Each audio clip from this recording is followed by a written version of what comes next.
Chapter 3: Cattle Country, the Ecopastoral Imaginary.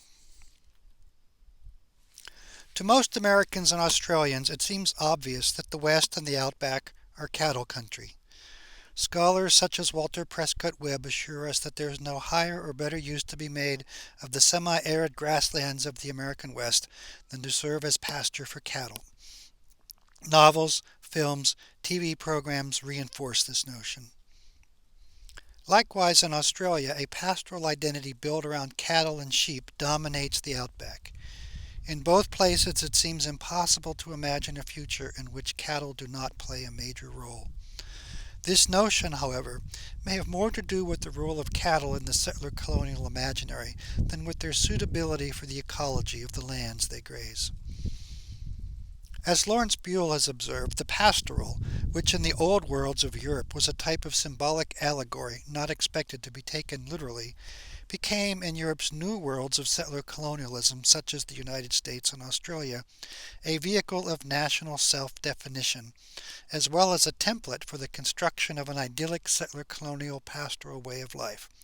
The settler colony was often envisioned as a type of Arcadia.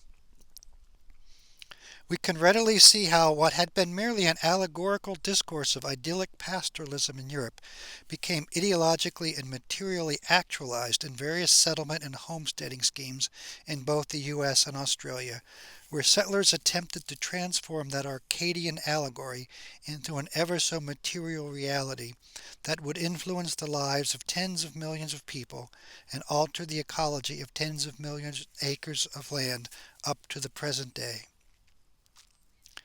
In pursuit of this pastoral Arcadia, one of the most common, widespread, and ecologically significant settler colonial practices in both the West and Outback was the replacement of native herbivores with herbivore varieties imported from the colonial homeland, primarily sheep and cattle.